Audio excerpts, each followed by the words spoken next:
Tapi okey sikit sini memang tak okey Memang ngeri, memang creepy yang mampus. Aku kena tegur dengan Madrak. Misi aku kali ni merentas 7 negara zon merah paling berbahaya kat dunia di Amerika Latin. Sekarang aku di Costa Rica. Ini sambungan dari video lepas. Aku nak kena bertenang kejap.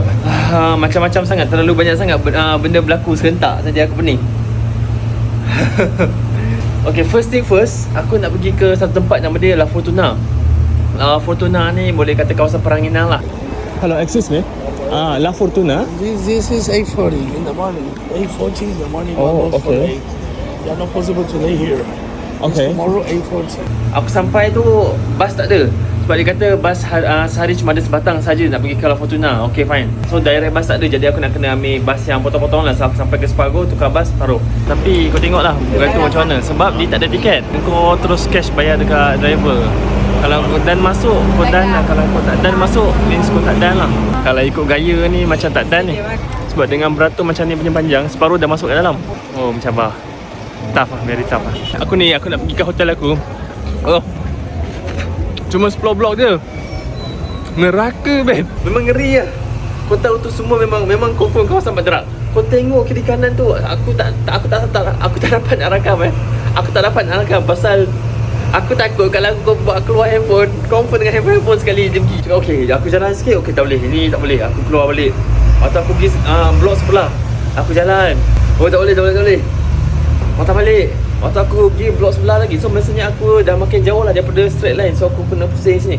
So aku yang ketiga tu aku jalan. Okay, tak boleh. Aku kena tegur dengan Madrak. Aku kena patah balik. So aku ambil jalan yang keempat. Memang aku pusing 4 blok. Baru aku nampak sinar harapan perjalanan tu. Aku rasa aku boleh selamat sikit. Jadi kalau kau dapat jalan yang okey, dia memang okey tau. Tapi kau selang 1, 2, 3 blok cukup lah. Kau terus masuk dunia lain siap. Kau betul-betul kau terus masuk dunia lain. Hari ni gagal. Aku nak kena patah balik. Aku nak kena stay 1 malam lagi San Jose. Hari ni gagal. Mungkin esok aku nak cheat code lah. One day later. Last aku pakai cheat code naik shuttle. Monteverde yang aku nak tuju ni adalah satu destinasi yang sangat unik kerana ia bukan sekadar hutan hujan biasa. Sebaliknya, ia adalah sebuah cloud forest. Hanya sekitar 1% daripada baki hutan di dunia dikategorikan sebagai cloud forest. Kau nampak tak vibes, suasana rumah-rumah tepi jalan ni macam kat Malaysia? Tak sangka kan Costa Rica pun macam ni juga.